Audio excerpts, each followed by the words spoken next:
we've been known each other for since when I was doing Wolfman's in year It was a long time ago. It was in New 13, York. like Yeah, yeah. more than what, 10 10 years. years, Yeah, more yeah, than yeah. 10 years. Time really flies. It does. Yes. So, and since that you've been in crypto space for about a decade. Yeah, And almost then decade, yeah. now you're working as the VegaX Holdings. So can you explain a little bit about your company so that people would understand what you're doing? Sure. So VegaX Holdings is a technology company first and foremost. So what we develop is trading infrastructure for digital assets, and then we use that infrastructure to also trade our proprietary fund and create strategies for investors as well. So the core thesis for VegaX Holdings was that digital assets are really hard to understand, right? Like even for us, we learn every day, and it's hard to manage, right? So when we think about stocks or bonds or equities, the infrastructure is very robust, right? You can choose your app, you can choose your broker, like there's so many things that you can do. But when you think about digital assets, it's actually, as ubiquitous as the term is, it's very limited, right? Like what are your options when you think about Bitcoin? It's like you think Coinbase maybe, and then you kind of fizzle out, right? You don't have a lot of ideas after that. And so our core thesis was that, the infrastructure behind digital assets is lacking. Right. And so it's very hard for normal investors that are not in financial services to invest in the products. And our goal is basically to develop the technology and become the interface so that investors are able to easily consume digital financial products. Thank you so much for the telling and the quick explanation about the VegaX. So, like, starting with the 10 years ago back, like you've been starting as a dark matter, and then I checked the YouTube channel that you are doing a pitch at the Korean blockchain week about the dark matter and the token project as well. And then what made you decide from there to now VegaX? Yeah. Because there you have plenty of experience in the scene. So, I think it's actually an evolution, right? Versus like it's a pivot, but it's also an evolution. So how, I got my founder experience started was I used to be an investment banker in New York. I thought that financial services, particularly institutional products like private equity funds, venture capital funds, et cetera, was very antiquated, right? And so there were multiple reasons behind that, but one of them was that it was heavily overregulated, right? So how U.S. regulations work typically was there's public and private, right? Markets. There's private markets and then public markets. Public markets are what investors see, like Tesla stock, right, or Palantir or Microsoft. Private markets you don't see, but it's exponentially larger than public markets, right? So banks invest in certain deals. A lot of people probably ask, like, how do you build buildings, right? Or invest in buildings? That's all private deals, right? So actually, there's a ton more capital moving through private markets, but most investors couldn't access it. So that's the genesis of dark matter. We wanted to make it more accessible, and we wanted to provide the technology platform to democratize access to these private investments. Problem at the time was it was illegal. Right? So it was illegal because private investments by definition have to be private. So you cannot publicly advertise a private investment, right? Have you ever seen a startup put up a billboard raising money? No, you can't do that, right? And startups are loosely regulated because they're kind of its own small ecosystem. But when you think about private equity funds or hedge funds, these mega hedge funds, you've never seen an ad. You've heard about them on the news, but never like seen Bridgewater. Have you ever seen an ad? No. You've never seen them marketing, right? That's because they're not allowed to. Right? Illegally. You're not allowed to invest because the private definition, by definition, is that you can only talk to investors you have a relationship with, right? And this is why you use brokers and things like that so they can smooth that legal requirement. But in actuality, broadly speaking, this is all kind of in jest, but broadly speaking, you can't sell to many people because there's no way you can reach them. Right. And so our idea was you need to decrease the regulation. So I actually helped write a lot of the Jobs Act, down in Washington, D.C., work with like regulators. The second was the first one was you need to decrease regulation. Second one was everything is offline, so you need to put it online. right? Hedge funds didn't even have websites because it was illegal, right? Because the act of having a website was considered advertising, Oh my. right? Yeah. Because what are you going to put on the website? My name? Deals. Like there's nothing, right? You'll say my returns or this is what we do. Like you can't, right? You can't put it there, right? So by definition, they couldn't. So what we wanted to do was make that sticking point open, right? And then we'll say, oh, more retail investors, more accredited, not retail purely, but accredited investors can access these investments, right? And so that was like the genesis of dark matter. You know, you fast forward from like 2013, that's like when the Jobs Act was finally ratified, and you start fast forwarding. What ended up happening was financial services took a huge investment into technology. So you go back before 2008, basically, there was no investment in technology in financial services. No boat, nothing at all. Maybe high frequency trading, but even then it was very, very early, right? Like, you know, they were trying to get closer to the stock markets, right? Like it was very early because servers were slow. Right. Cloud computing wasn't really that active at the time. And so financial services never invested in technology. You know what they invested in? Compliance, right? Oh. So one of the biggest costs, for example, for JP Morgan, I think about 5-6 years ago, was their legal costs. That was their biggest line item. It was double-digit billions of dollars to protect against regulators and lawsuits, right? It's cheaper to protect than to get sued, right? And so financial services, by definition, only has two risks. Do I have enough money or do I get sued, right? And so they never invest into technology because efficiency wasn't a problem. If I was the best, I was the best, and that was kind of it, right? And it was very sticky to change over. But then competition started increasing, more fund managers, more banks. And so people said, oh, we need to invest in technology, right? And this is also about the time that Robinhood started taking a big stage, right? What do they effectively do? They're a marketing platform, right? They're not an investment bank. They're a marketing platform, and yet they became one of the largest financial platforms, right? And so that was the start of it. But they started investing into things that made their internal processes cheaper. So they got rid of middle office and they got rid of like compliance guys. They got rid of people do paper pushing and things like that. When we were at Dark Matter at the time, we said, well, we'll do a lot of that paperwork, right? We'll do the paperwork. We'll become the conduit between the investor and the platform. Problem, though, was the technology wasn't there to do that. The regulation said, if you are going to sell a financial product as your job to an investor, you have to be licensed. Which license? You have to be a broker dealer. You have to be licensed Series 7. You have to be Series 24, whatever, any of those investment banking licenses. But the important thing was that meant a person needed to do the transaction. So no, like a bot, no technology. You By can't. definition, you cannot. Wow. Because it cannot be done. So ultimately, let's say, oh, this was automated, this platform, and this investor found this. They'll say, who coded it? Right? Yeah. Oh, did you collect the fee? Did the person who coded the fee, got the fee? Are they licensed? No, it's illegal. Right? Interesting. So there's no way you can make money. You can do it for free. Yeah. Ironically, you can do it for free, but you can't charge for it. Wow. Right? And so, you know, we racked our heads. We did larger institutional deals. We had to make money as a startup.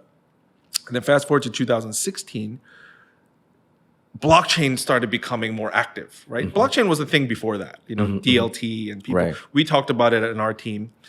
But 2016 comes and the Ethereum was also kind of taking main stage, et cetera. And what I kind of realized was, oh, this was the missing piece, right? Like smart contracts per se, Smart contract, yeah. but a way to actually automate it two ways. Right? So that you don't have a broker in between. That was really important for us as a realization. And that's when we started pivoting more into VegaX and our blockchain companies. So we started investing heavily into tokenization and institutional grade, you know, exchanges, DeFi, et cetera. And then FTX happened. Right? And so, you know, ironically, I'm glad for it. I'm glad for it in a way. I mean, we had our own pains, our clients had pains, but I'm glad for it because it was like a huge learning experience about what could potentially happen in the space. But also, it opened up a lot of different opportunity on like what infrastructure needed to be built, right? And so that's why I said, you know, Dark Matter to VegaX was more of an evolution, was that the vision of democratizing financial assets ends with tokenization. That is the end of it, right? My journey has been all the ups and downs of trying to get there, but ultimately it ends at tokenization. Well, one part of the journey ends at tokenization, where financial assets live on chain. Everything else is automated, right? Or pretty automated. And I think we're getting there now. But in order to get there, what I think people underestimate is the amount of infrastructure that needs to be built, right? So as an example, there's like trading software, right? That you can interact with as like a retail or like a hedge fund, et cetera. That typically connects to your brokerage account, right? Something like Bloomberg? Yeah, kind of, but like it's like software that you can trade. Like it's like TradingView, but you can actually trade stuff, right? Okay. You know, any of those like AlphaSoft, like any of those softwares, and they connect to your brokerage account because your stock has to be somewhere. Yeah. Right? Like it's not with the software, it's with the financial firm. You can't do that with crypto. There is no software like that. You're trading on exchange, right? Yeah, right. As you know, you're just trading directly on exchange. Yes. That's chaos, right? That's like you trading on NASDAQ. There's a reason these things don't work that way. Because they did it and it didn't work, right? It's security risk for the exchange that so many people are interacting with it, right? Real stock exchanges are air gapped. Like you can't even access them because of security reasons. But right now, the whole world just interacts with exchanges, Yes. right? And so what I mean to say, it doesn't mean we need more intermediation. It means those layers of security and efficiency don't exist True. at all At right all. now. And anything that we have, you can't use there. It's on chain, remember, right? So software doesn't work on chain. You can't take a piece of offline software and put it on chain. It's impossible. You have to code it on chain, either via smart contract or whatever. So the infrastructure overhaul it's almost like going analog to digital, right? It's like going from telephones to mobile. It's that drastic, right? And we haven't built any of it yet. Like almost none of it exists. And so I think, that journey of how we got from dark matter to VegaX is really important, but also the start of it is happening now, right? If we considered everything for the last 10 years to be maybe the first inning, we're maybe at the end of the first inning. People ask like, oh, crypto is expensive, like everything's really high. I'm like, it hasn't even started yet. We don't use it. Do you use it? I don't use it, right? And I've been in 10 years and I still have yet to use it, right? What does that mean? It means we haven't started yet. Yeah, and I think that's a really important realization. Right. So let's go back to the FTX incident. Do you, at the time, I remember that you've been already dealing with the money, the capitals from your investors, right? Sure. And then did you lost the money from FTX? Yeah, we had our hits too. Yeah. I've made my share of mistakes, on this journey, like Yeah. personal and professional. Yeah. But we've had our hits through FTX. Yeah. And probably sold some claims too early, like et cetera. Yeah, yeah. Considering now, but it's not like it ended up well, like FTX. Like we were affected, like everybody was. Yeah, affected, everyone. right? And sure, they're out of bankruptcy, or a lot of people are out of bankruptcy because they were out of it. But I don't think it matters. What matters more is that it happened. Right? Oh, makes sense. The chance of it coming out like this, more than you put in, Yeah. is very bizarre. It's very weird, right? It's like it's almost mathematically like so improbable that you have assets that appreciated that much. I heard recently that the lawyers at FTX have billed $6 billion or something like that. Yeah. And they're still going. They're still billing, right? And there's still money left over. Yes. The Anthropic investment is enough, I heard, Yeah. to cover the whole thing, right? It was great investment. Yeah. Actually. Yeah. And so, does it really matter? Does the money matter? Sure. To the investor, it matters. To the industry, doesn't matter? I don't think so.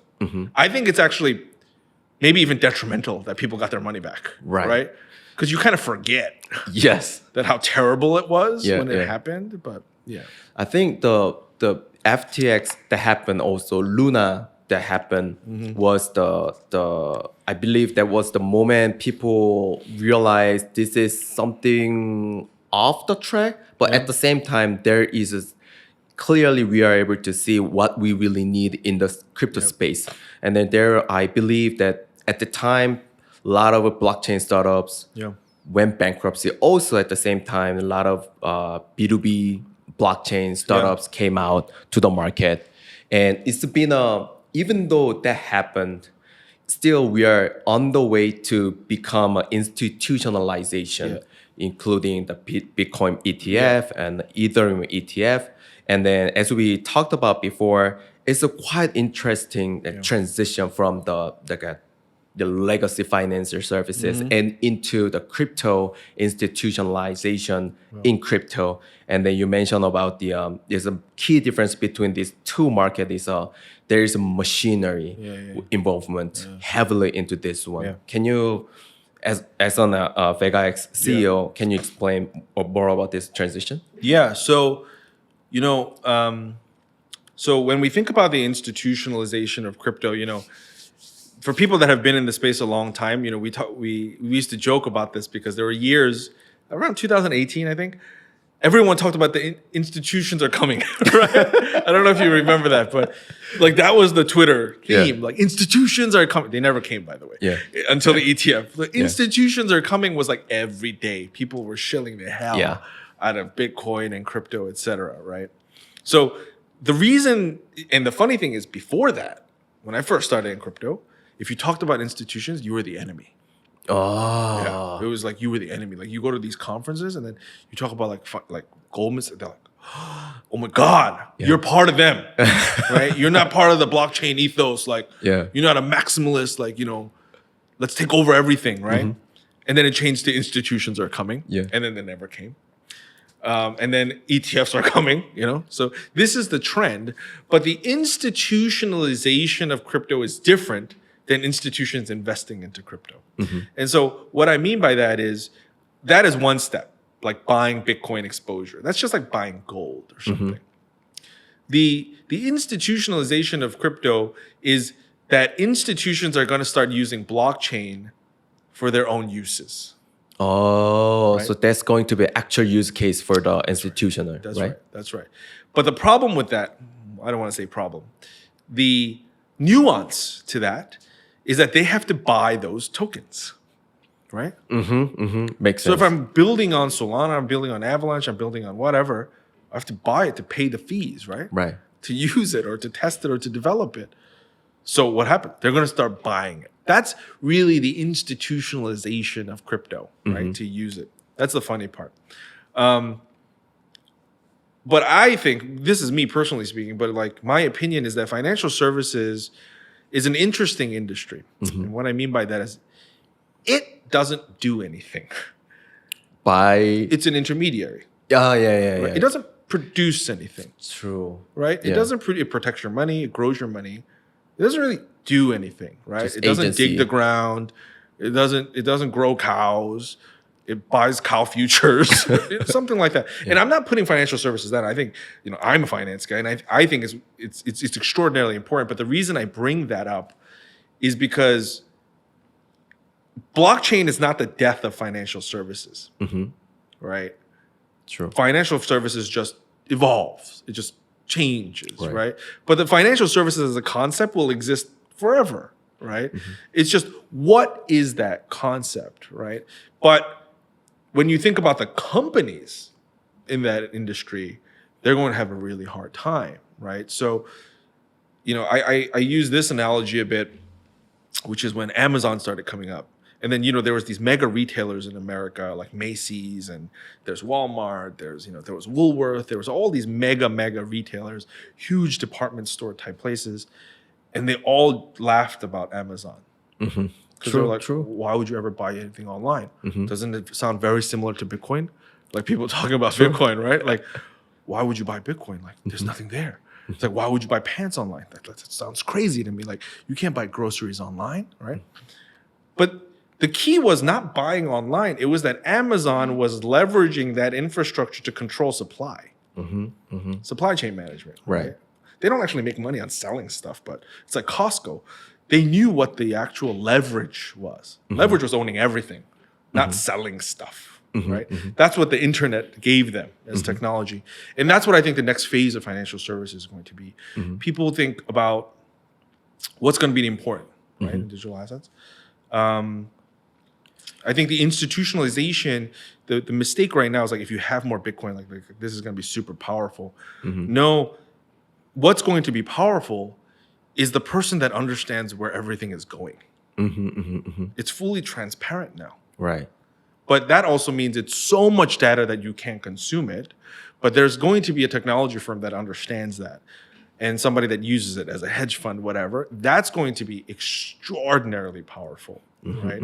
We won't have any, like secret meetings to do stuff and like, finance guys and saying, oh, we're doing backroom deals, because you'll just see it on the chain, like moving in and out. And then you're going to try to react to that, but you can't because everybody else has a machine that reacts to what's happening.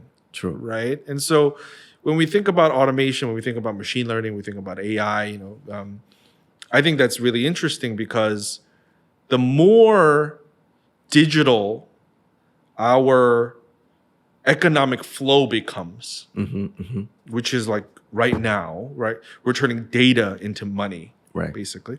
So that's like, at least for now, that's the ultimate transition. The only transition that is greater than that is turning energy into money. But we haven't been able to do that yet, right? Not yet. Not pure data, energy, I mean. So we can't do that yet. So we have data. But data into money means it's so complex that you're going to have algorithms and AI doing everything. Like even in our firm, like 98% of what we do is automated or machine learning, et cetera. And it's not because like we don't think we can invest better. It's because it invests better. And we know that our competition are machines too. They're not sleeping. It's Right. 24/7. By speaking of machine in other the trading companies, because no trading company talks about their bots or their algorithms and everything.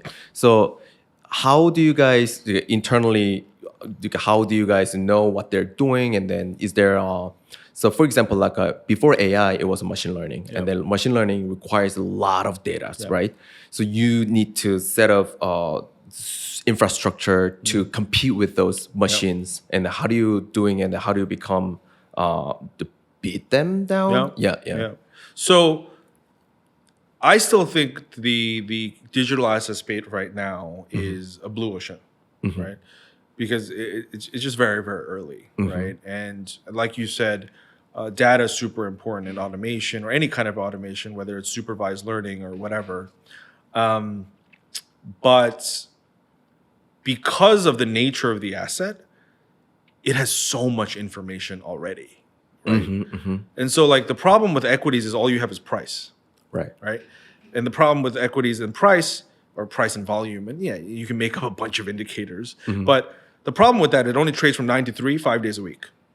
So you need 30 years of data to make anything useful. Right. So when you read research papers for equities, it's like from 1986 till now. I'm like, wow, that's amazing. But when you look at the amount of data, it's not very much.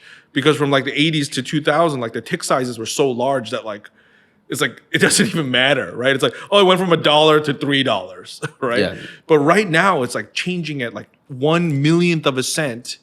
And you can see it at like the most granular level. You can analyze it on-chain, off-chain. You can analyze volume across exchanges, et cetera, because they're not consolidated yet. So the amount of information right now it's too much, actually. Right. It's actually, that's not the constraint. The constraint is creating your own pipeline, right? So every firm does that.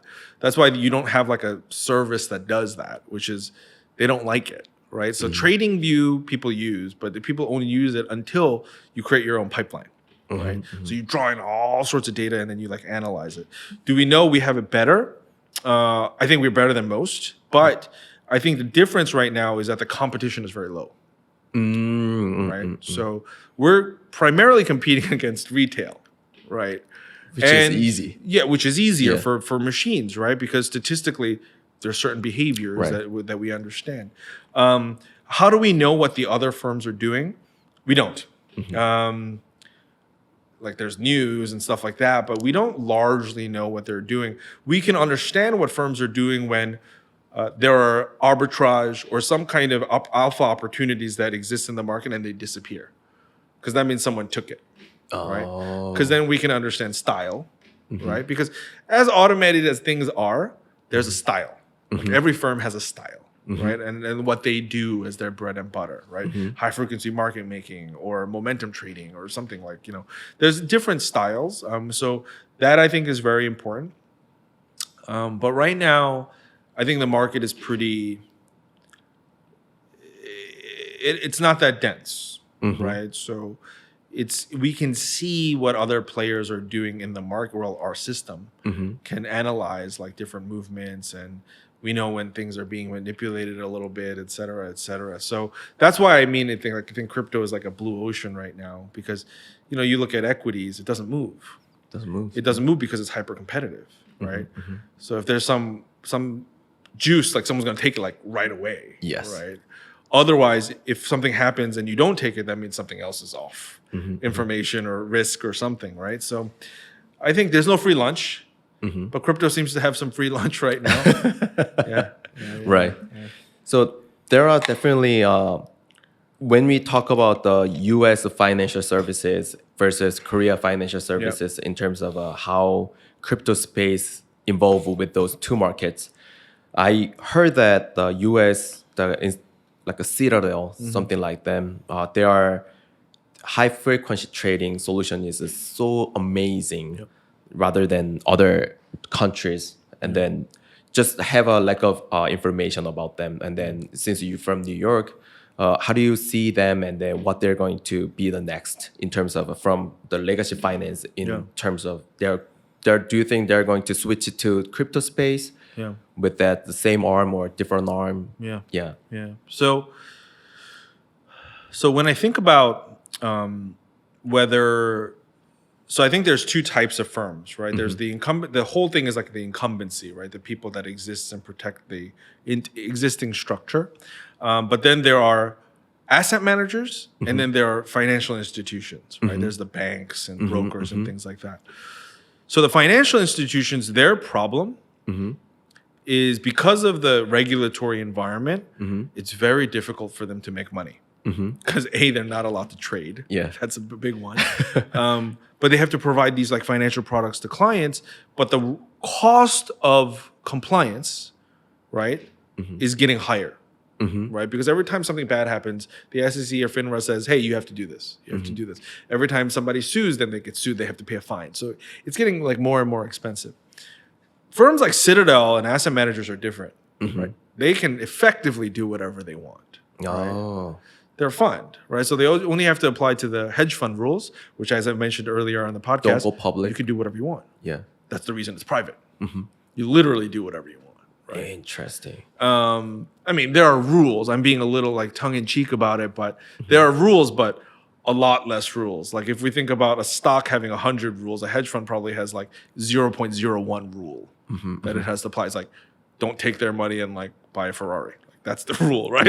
Tell people what they're doing, kind of thing. So I think will they evolve into crypto? So recently, jump trading was in the news, right? A lot, because they were very active in crypto. They shut down that arm entirely. Then they started selling their crypto like on chain. Now it's visible. Now you can't hide, And they were selling it kind of like very inefficiently, right? They were just like dumping it in the market.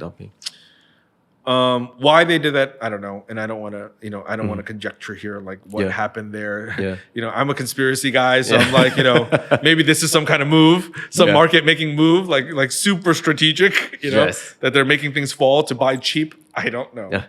I always think like that in crypto. And people are like, you're crazy. I'm like, you're crazier for not thinking that, right? Like all of these people are doing the same thing. They have like buy orders right below your order, right? Because they know you're gonna sell. Exactly. So about the jump trading, jump trading just starting as a crypto trading company, right? Or no. They're a legacy shop. Oh, they're a big market maker. Right? from the legacy. Yeah, Jump Trading, Jane Street, like they're all the high frequency market makers and high frequency trading. Right. Makes sense. Quantitative trading shops, HRT, like all those famous guys like Two Sigma. But Jump Trading was like major, like high frequency trading market making firm. Yeah. Like Citadel. But they were, I guess, a little bit more technology forward. And they were also the first to take a major step into crypto. And then they were also the first to take a major step out of crypto. So why they did it, I don't know. Back to your question, will people enter the space? Will Citadel enter the space? They will if it's profitable. Right? And so is it profitable now? Yeah. But I guess the question is, why don't they do it? It's because they have a hidden cost, which is It's just- intrinsic risk. It's compliance risk. Oh. Right? So when you think about, do I make $1 million? And for these guys, it's billions of dollars of revenue, right? Do I make $1 billion to jeopardize my $10 billion business? No way. No way. No effing way. Never gonna touch that shit. True. It's a bag of poop that's on fire, right? It's like, get that shit away from me. Yeah. The moment I touch that, the SEC is gonna come raining hell down on my head. I don't care if it makes $1 billion. I'm making 10 billion here. I don't care. This becomes 15 billion, they'll come in. Yeah, for sure. For sure. For sure. Right now, what's their major problem? Regulations and liquidity. It's not liquid enough. We're all excited about like $1.2 trillion, $2 trillion. That's not an asset class for these guys. Yeah. Like if you think about institutional, they need to do like billions of volume a day Yeah. to make a couple $1 million, right? This is not a market for them. Right? It's just a playground right now. Yeah, So it's a true. playground for them. It's nothing. It's like one stock. Yeah. Right? It's like one stock. Bitcoin. Yeah, it's like a diversified one stock, and then the only things I can really trade are Bitcoin and Ethereum. And that's not a place you know what I mean? Like when you think about a guy who's been in a hedge fund space for 20 years, fighting regulators for that long, like getting fined, why would I touch that stuff? So I think that's the easy logic, right? Yeah, from the crypto perspective, we're like, this is the future, right? This is the future. But like I said before about Amazon, it's like pitching to Walmart in 1994 that they need a website to sell their stuff online. It sounds crazy, right? It sounds insane to them. They're like, what do you mean I own America? Why would I need a website to sell my stuff? Why would I need more trouble? I'm selling stuff already. The only time that becomes trouble is when the online takes my business, right? That's the waking point that we're waiting for, right? This institutionalization of crypto. The people that are doing it first are saying, I don't want to get caught with my pants down. I don't want that breaking point to come and be like, oh, you were late. But their problem is they're already late. The True. fact that you're thinking about it like that, you're already Already late. late. Yeah. Yeah. The future of financial services is technology. It's not going to be finance the way we think about finance. Banks are going to be development shops. They're going to look a lot more like Google than they do like Goldman Sachs. Or actually, Goldman Sachs is like 80% engineers apparently right now. Oh. Yeah, they only have like the really senior bankers and like everybody else is engineers. Engineers. Yeah. Wow. So like, if you think about that, right? These firms as a DNA are these old school service providing compliance places, and they have to turn it to Google. Like instantly. It can't happen. Cannot happen. It's too hard, right? It's too hard. So do I think the next major player in financial services doesn't exist yet? Absolutely. It doesn't exist yet. It's like Amazon. It doesn't, that class doesn't exist yet. And the question of, do they become that? No way. No way. No way. I mean, an existing business did not become the biggest website. Right? You can't. It's just a different. It's not because they're incompetent or that it's physically impossible. It's just not their business. Right. It's not. You don't ask a jjajangmyeon chip to start making pizza. It's not their business. Right. That doesn't go well. Right. You know. And so I think the next phase of these types of firms will look very different. They're going to hire very differently. The core crux of it is going to be different. The funny thing is these new firms are not even going to have compliance issues Oh. because the AI is going to do all their compliance. Compliance is effectively, did you tell the investor the right thing? If an AI is doing it, it can never do the wrong thing. True. It can never lie or misrepresent. It'll just tell you what it is. It'll record it. It'll take the response of the client, and it'll make sure all the paperwork is in order. Right, right. Yeah. Make sure they signed it and read it. Right. You don't need a guy checking. Did they sign it? Read it? No. Instantly, they did it. Right. So if compliance becomes automated and risk becomes automated, what else do you have? Just engineering. It's just engineering. Right. Yeah. So from your VegaX company, since you have a brilliant engineer team, and there's not much of competition going on, but there's definitely somebody wants to come in, come to this market, and they're trying to want to compete, and they're trying to make something profit out of it. Yeah. If you want to tell like a young entrepreneur who wants to be in this business, what would you tell them how you want them to start their career as a starting point? It's a good question. Let's say don't do it. Like, you want to be a founder, like don't do it. No. I think it's hard. In our space, I think it's really hard. I think it's hard because, you really have to be like I don't want to say a polymath, but like, it's not really a business, like you're selling something to somebody or whatever, right? Like there's a philosophical argument to it. There's a technology argument to it. There's financial, there's regulatory. So it's like, it's complex. And so like what most people do right now are they trade or they like go into a firm. So I think my recommendation would be to join a firm first. To trade? Not necessarily trade, but to understand what blockchain companies are thinking about. Because they're not thinking about the same thing as other companies. True. They're not.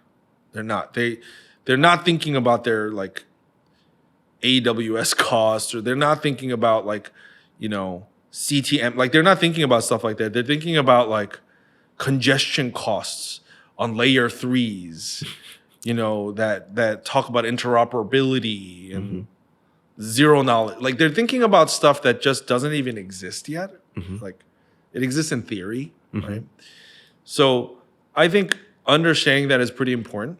I mean, we are more on the trading infrastructure side like that than more than core research, like understanding layer 3s and layer 2s and how they interact. I think that is deep tech, right? So if you are an engineer, I think it's worthwhile understanding that. That's like understanding, iOS a long time ago. Yeah, right? yeah. I think if you're early in that space, you're hot commodity. Right. If you can do it, right? I don't know if you remember, but like Solidity engineers were so rare back when ETH was so hot and people were doing ICOs like crazy. You couldn't find a Solidity engineer. And somebody who took like a 1-week course would charge like $500K. Wow. Yeah, because people just had money, right? And so in the future, I think blockchain engineers will be a very hot topic. Even more rare because no schools will teach it. True. Right? So if you learn it yourself, I think this is going to be very important. Those are engineering people. If you're not an engineer and you want to enter into this space, same thing. Join a company first. Yeah. I think the more I got into this crypto space or like a entrepreneurship journey, that there are so much things I can learn from the street, from the school, of course. So how do you learn new things? Do you have any routine, or what do you use preferably? For example, like do you watch YouTube or meeting new people? Because there are so much new technologies coming out every day. Yeah. I read a lot. I don't do social media. I haven't done social media. So when people send me like IG links, I can't open it. So it's sometimes quite sad. So I had to find websites that allow me to open IG links without an account to see what they're sending me. Yeah. Usually it's useless, but sometimes it's useful, right? Yeah. I watch YouTube for working out stuff, but not for like any kind of practical knowledge, because I don't really believe in that. Yeah. I read a lot though, and I don't know. This is just me, like how I've been like over the last like as an entrepreneur, the ups and downs. You know, as we all know, like you tend to become a very philosophical, True. right? Yeah. About life and the meaning of life. True. Right? Like it's not blockchain. I'll tell you that. The meaning of life is not blockchain. You know, I have a new daughter, and I have a new daughter on the way, and so you know, some people will say it's family, right? That's the meaning of life. So I don't think it's that simple, right? I don't think it's that simple that the meaning of life is your family or something like that. And so I've been trying to decipher a lot of that by reading a lot. And sometimes I don't read. I usually read like nonfiction, and what I've been trying to do more recently is get away from abstraction. And so what I mean by that is like most of our life is a derivative of a derivative of a derivative, right? Like how I feel about something is a derivative of your parents and then 30 years of your life plus whether you are hungover or whatever. Like it's a derivative. But there are things that are pretty fundamental, right? That are not derivative. Like I'm hungry. That's not derivative. Sometimes it is because you're not really hungry, but your stomach is expanded, whatever. But what I mean to say is there's certain emotions and thoughts that are not derivative. And I think a lot of business is like that too, right? Like as long as you can focus on things that are not, that are like kind of core and fundamental to a business or your life, I think that's like really, really important because we lose track of that a lot, right? And what's helped me a lot recently is that I think like everybody's really smart and everybody has really like their own thoughts, but what gets in the way of actually exercising that is yourself, right? Like you could have genius thoughts or whatever, and then you'll say like real life gets in the way. It's bullshit. You're just lazy. It's bullshit, right? But there's only 24 hours in a day, so then you have to compartmentalize like what you actually want to do, right? Like you can't really do everything. Like we're here right now, so we can't do everything. Like I can't do squats here. Like I can't do that, right? So then afterwards, in the evening, I want to go to the gym, so I'm going to do that, right? And so because of that, like I haven't been drinking for 8 months. Like, you know, that's helped me add a lot of hours to my day. Not necessarily because I just wanted to stop drinking, but I wanted to add hours to my day. That was like really important to me. I need to spend time with my kids.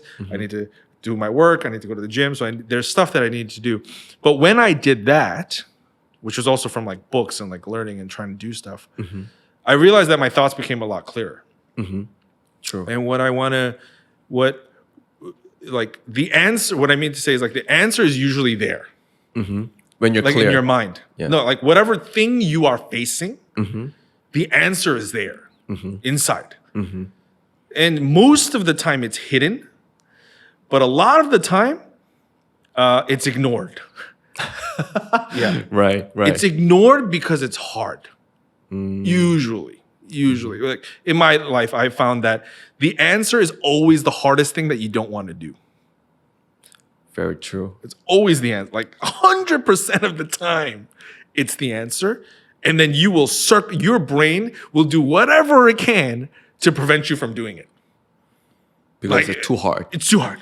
It'll make any kind of excuse to tell you not to do it. And so I learned this. This is something that I started doing too. Like, and a lot of people do this. Like, you know, a lot of the new gurus like talk about cold showers, right, or cold plunge. Yeah. So it's not a real reaction, but there's something called a flinch, right? So when you think about a cold shower, your brain starts talking to you, right? Literally. Right? Yeah. Yeah. So, oh, don't go in there. Oh, it's gonna be terrible, right? You might have a heart attack. You know, Korean parents love saying that. Yeah. You're gonna have a heart attack if you jump in the pool, right? It's gonna be terrible. It's gonna hurt. Like you're gonna shake. It's gonna be bad. Nothing will happen to you. Nothing. You will not die. It's not that cold. You know, it's just not warm, right? And so like I started taking cold showers because like one of the things was you can train your mind to do hard things, but you can't do it if you can't do physical hard things. Because that's the easiest command. The easiest command is like pick something up, do something or whatever. And everything else is like so much more complex than that. So if you can command your body to do something physical, doing things that are more abstract and difficult become easier.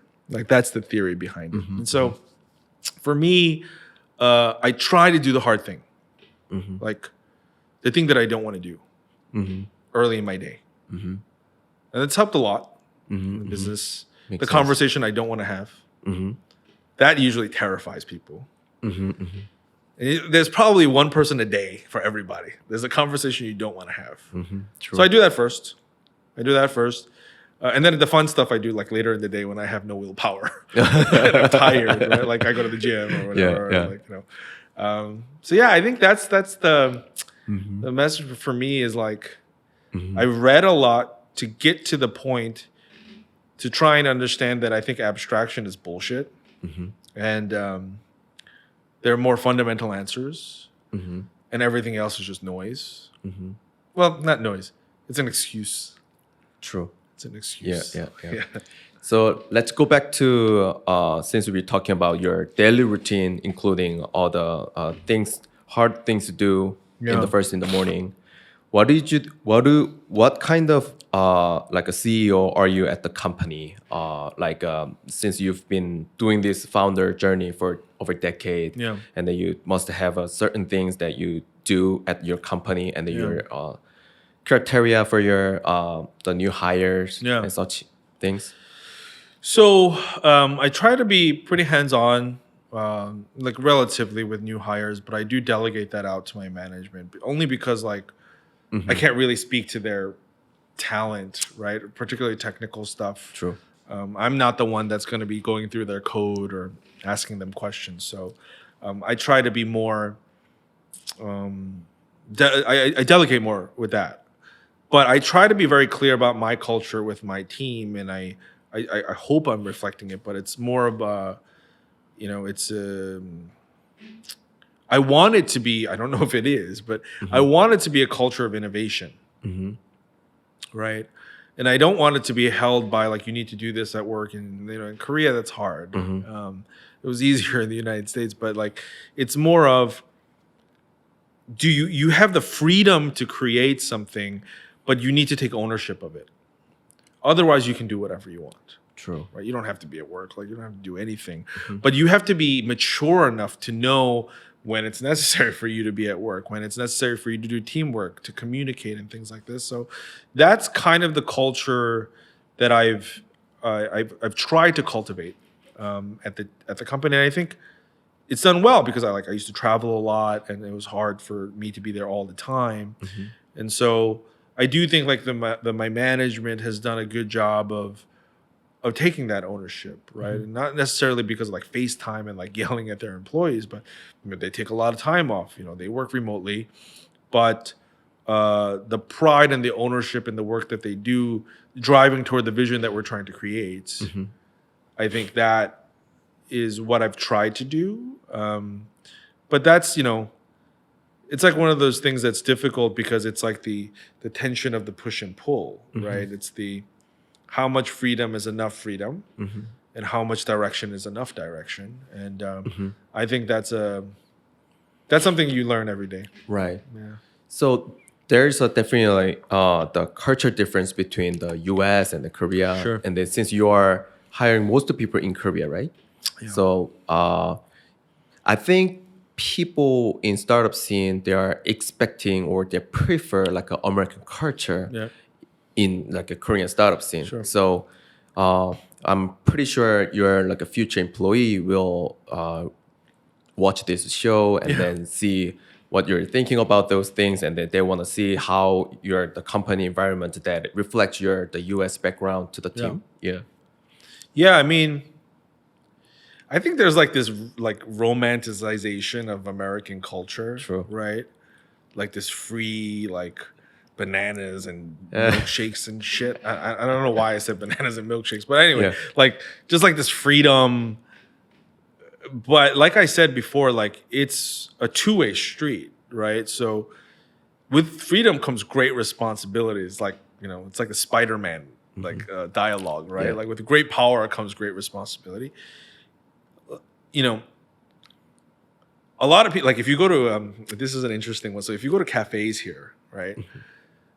Before, like, I don't know, like 5 or 6 years ago, maybe it was a little less. Like you didn't see like tons of people with laptops. like sitting at the cafe, like maybe 6 or 7 years ago. Now it's different. Now there's a lot of people, With the laptop. but they're studying. Most of them are studying, right? Oh. It's mostly academic Yeah. most of the time. Sometimes it's work. Also depends on the neighborhood, but a lot of it is academic. Like working at a cafe, I don't think is not that popularized as of yet.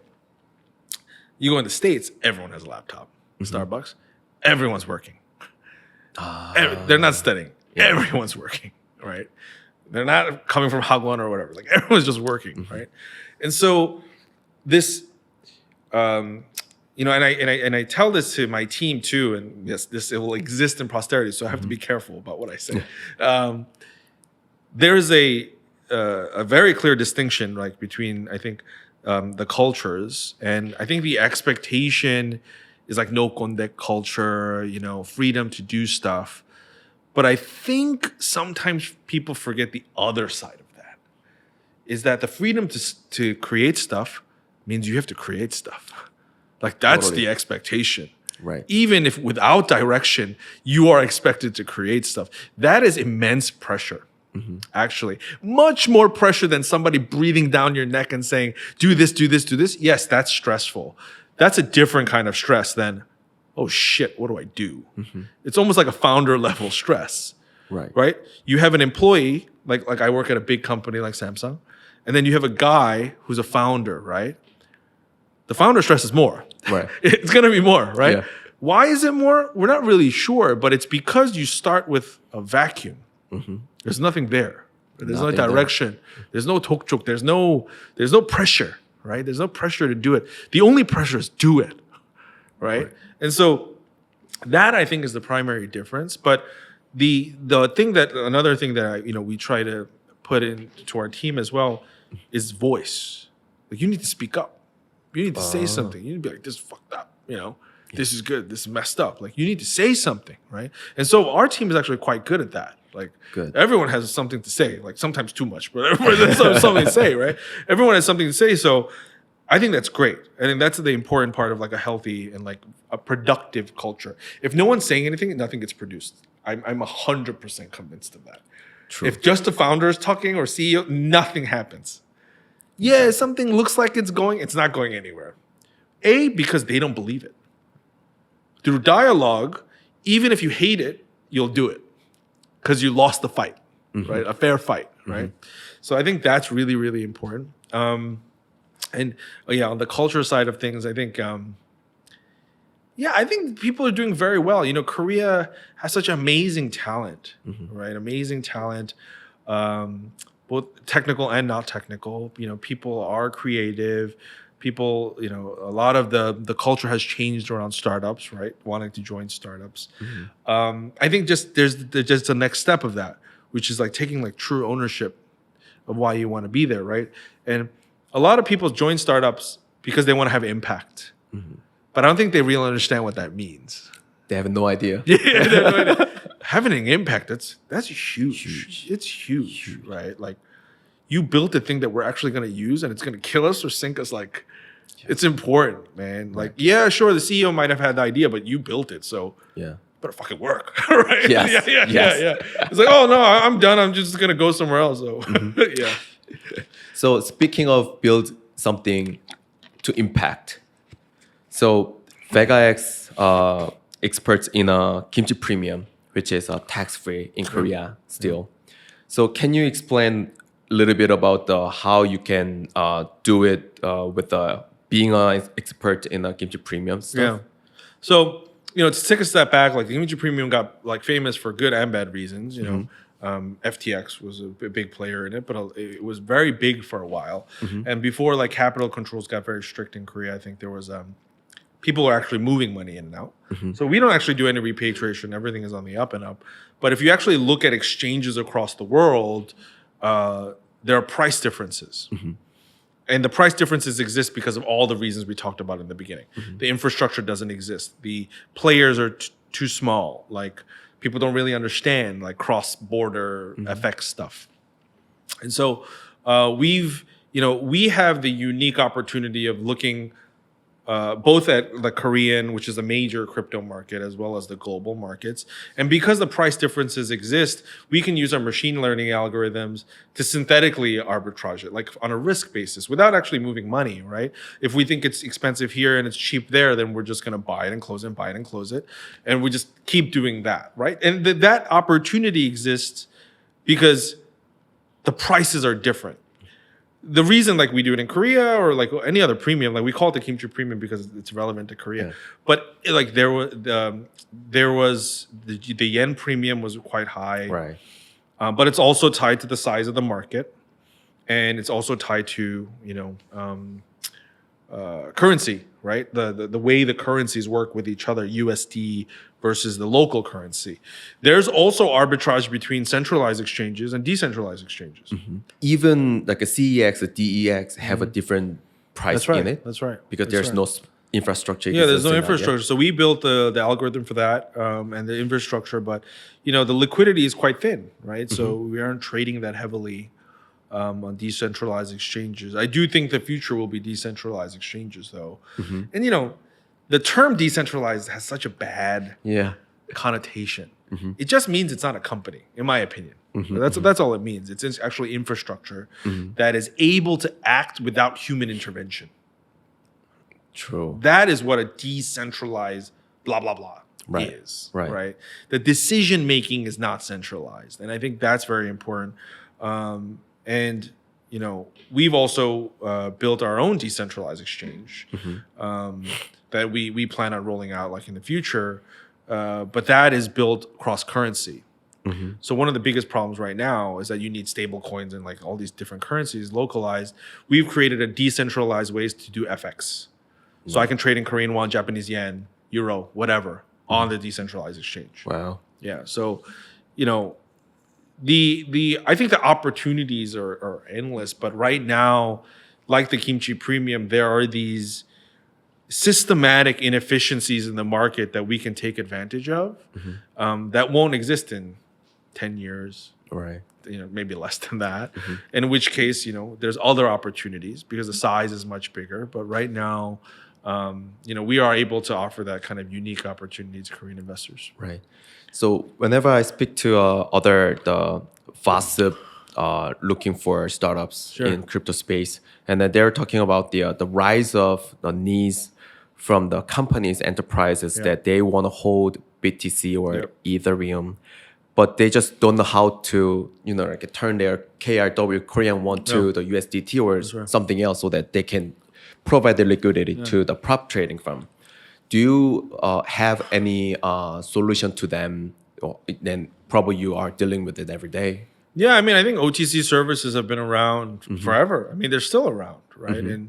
In the U.S., you bilateral agreements where you can agency supports, purchasing of that, but that's just a service. The bigger problem is they actually do not know how.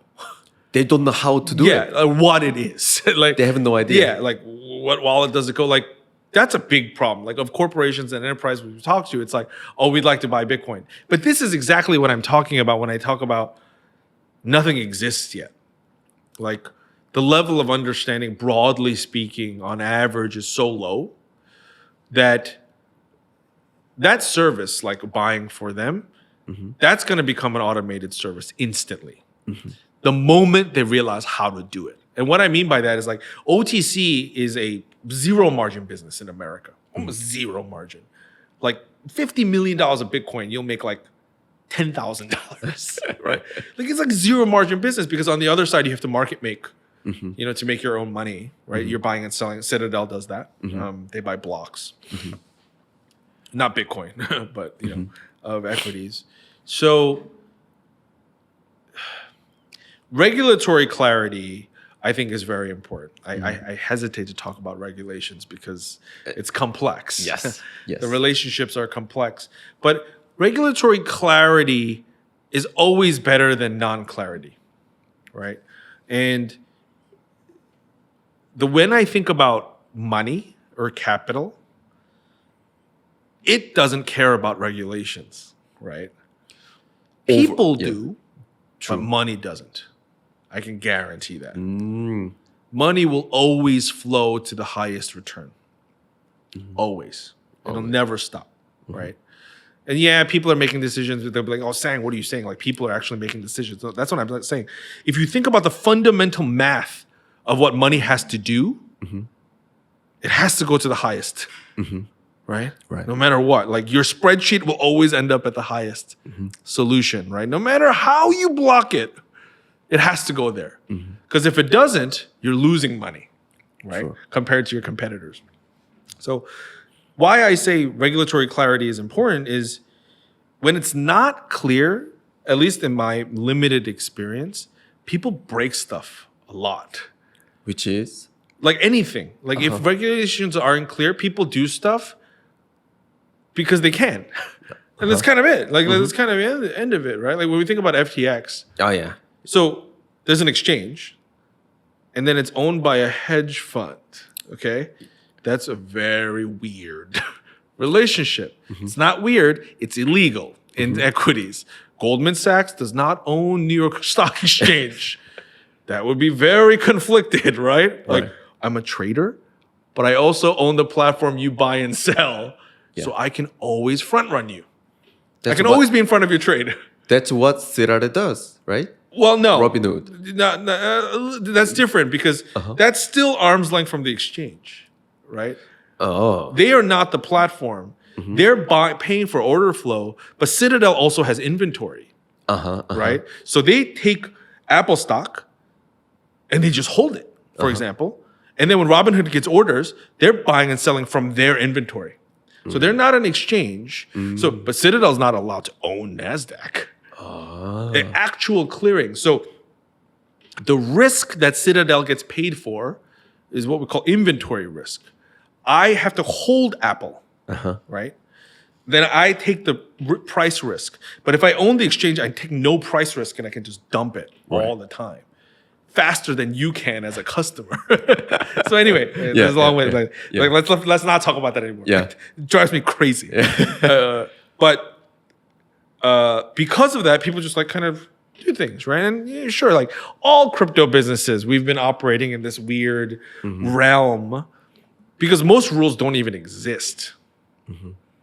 Like it's not that it's illegal; it's just that it doesn't exist. It's just completely irrelevant, right? Like you can't even talk about it. Like, you know, I don't know if you saw that, but a while back, the Senate in the U.S. was trying to pass a bill of calling every Bitcoin node a broker dealer. They wanted to make it an investment bank to regulate them. It makes no sense. It's a computer. How can you license a computer? Like, Right. But the person who wrote the law thought it was a person, Oh my like responsible for these nodes, and like you would make that person responsible. Like not that these are just automated servers, just like kind of running all the time. Sure, there's an owner, but it's just running, right? Yeah. It's not trying to do anything, you know. But they're like, oh, it's making Bitcoin, so it should be a broker dealer. Like it was insane. It was chaos. But because of this misunderstanding with regulators, because of this lack of regulation, I think people end up like going, well, what do we do? Yeah. What's the They're time? just lost. Yeah, they're lost, right? Like, there's no institutional like VASP right now firm, and I think it's a positive to regulate faster. And people are scared of regulation, but it's always the devil you know. Yeah. Always the devil you know is better, right? So like if you know, then you can act. In the other side, and I think that's really important. And like I said, I won't talk about what I think about Right. regulators Yes, or regulations in Korea or the U.S. I think people are trying their best, maybe. Yeah. But I do think moving faster is better. Yes. So let's talk about the there's of course if you're running a company and then starting your own startup company, there's ups and downs in your life as well. And what was the rock bottom moment that you are facing when you're working at the Vega X? Well, I think it's all one company, right? Like, Yeah. through the years, and you run out of money, you lose your team members. Yeah. You run out of money again. You lose your team members again. You know, I think it makes you very emotionally mature over time, right? Like, it's funny, right? Because I hear about like a lot of the rock bottom stories, like this like kind of happened, but when I look back on it, like it wasn't really that bad. Right. Well, now, right? It felt terrible at the time. I was I signed a Series A deal with a Korean conglomerate, which I will not name, right? Mm-hmm. So they signed the subscription documents. Mm-hmm. They signed. Then the big boss of the big boss heard that the smaller boss approved the deal without telling him. Mm-hmm. So he's like, we're not doing the deal. This is the largest conglomerate of the largest conglomerate in Korea. Mm-hmm. So the option was you sue them, I do, or you just give up. Mm-hmm. When I thought we were going to get the money in the bank. So we just gave up. Yep. It was like a 6-month due diligence. It was insane, right? Insane. And, like losing investors, I think when you're like that close, right? Yeah. To runway or whatever, like that's happened multiple times. But, I've heard of other stories, which is far worse than mine. So like these days I look back and I'm like, maybe I haven't hit rock bottom yet. maybe this is a bad sign. Maybe I haven't hit rock bottom yet. But I also think it's perspective, right? And there's like memory dislocation. So like the way you think about things now actually changes the way you process memory, mm-hmm. right? Mm-hmm. And recently, because I've done the things that I talked about before, trying to train my brain to do hard things and like mm-hmm. getting over things, I think that it all is not as bad as you think it is. Like for people that are listening, I guess. Horowitz's book, mm-hmm. The Hard Thing About Hard Things. Yeah. So there was a line where he was a week away from bankruptcy, and he was traveling to the IPO during 2008 after the financial crisis or something, or 2000. Sorry, after the dot-com bubble, and he was trying to raise an IPO. He was 1 week from runway, and then his father-in-law called him and said, "Your wife died, but she's okay now." Her heart stopped, and they brought her back. And then he was talking to his wife, and he's like, "Okay, I'll come home right now." Mm-hmm. And she said, "No, don't come home. You can't do anything here. Just go finish the roadshow." And so, I think it's all perspective on like what rock bottom means. And I think mm-hmm. the emotional lows and highs of like what I think happened in founder life mm-hmm. actually has nothing to do with like the money mm-hmm. or the people or anything. It's this like inordinate fear of failure. Right. Mm-hmm. And the bottom that people talk about is how close do you feel to failure? Yes. Right? Yeah. But you can actually make yourself think you are far from failure even when the same thing happens. Yes. Right? So that's what I think is funny. I don't think it's circumstantial at all. Mm-hmm. Like you could get hit by a meteor and be like super happy, right? Like I don't think it's circumstantial at all. It's like this whole thing of what I define my failure to be. So like my early days, I remember mm-hmm. it was like not delivering things on time, or the engineers were late, or like, I wasn't hitting revenue targets, or like, it was that kind of stuff. Yeah. Then it was like, oh my God, like, we're running out of money, whatever. Then it's like I lost my key team members. Like, so my rock bottoms kept changing. Yeah. It's at the time. And when I look back and I say, oh, was this the worst when I lost my key engineer? Was that the worst? It's like, actually, it wasn't the worst. Like it could get far worse than that, right? And so that's what I think about when I think about rock bottom. I mean, it's not as an interesting of a story because it's always the same story. Mm-hmm. Right. Every founder has the same goddamn story, yes. right? So you ran out of money, you lost your CTO. It's like everybody has this damn story. But like, oh, I lost my CTO and then I got hit by a bus. It's like, wow, all right, you won, right? Like kind of thing. It's like there's very few things that I think can really take you out of the game, mm-hmm. except being out of the game. Right. And so that's what I'm thankful for now. I'm mm-hmm. thankful for now because I have a new perspective. Like as long as you're playing, you're still in the game. Yep. Right. And so as long as you're playing, it's all good. Yeah. How about the other side? Like, what was the happy moment being a founder at your company? I don't remember. Yeah. I don't remember. I don't feel you. remember. People say like you should celebrate the Yeah. wins.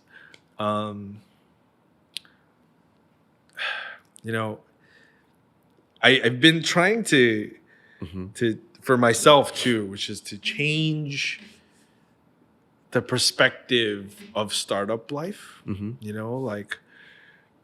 like I run the KSC, the nonprofit, and like, for Korean founders, and when we talk to new founders, they're all very passionate, like super happy, and ask for advice. And then a lot of my other founder friends are like, "Don't do it, don't do it, good God, don't do it." And then some people are like, "Oh yeah, you should try it. You should definitely try it out. You're gonna regret what you don't do, right? Whatever." So I'm trying to go toward that side of things. But it's hard. It's harder than I thought, of changing that perspective and celebrating the small wins. I think our peak was when we had, one of the peaks, let's say, recent peaks, was when we had completed this piece of infrastructure that we needed to like complete the trade. And the reason why I say that was like a peak, it was because it wasn't a big piece of what we were doing, but it was so critical that like people were like working like days and nights and trying to get that done. And it was after FTX.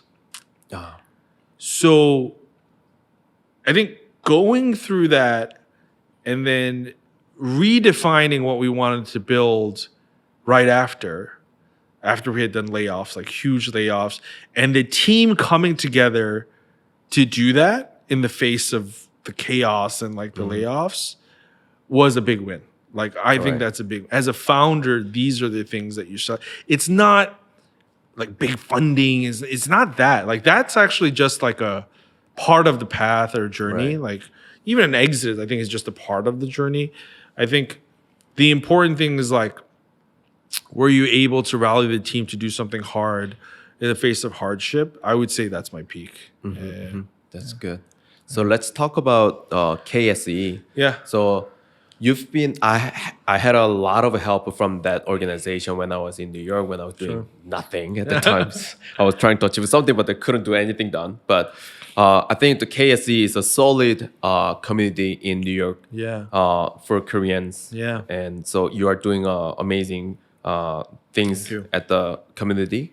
So I want to know, like, I want to learn how you guys thinking about the empower the members of the community. Yeah. So, when I first started KSE, which is right around when we met, actually, like not long after, there were no Korean organizations. Like the reason I actually started is because I wanted to find other Korean founders, which was pretty rare at the time. There were a few, but everyone was working really, really hard. Yeah. Right? So I think that was the start of the journey.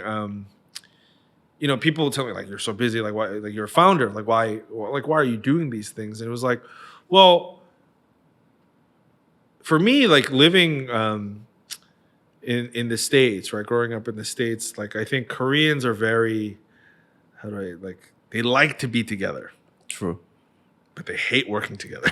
Exactly. They hate working. They love being with each other, but they hate working together.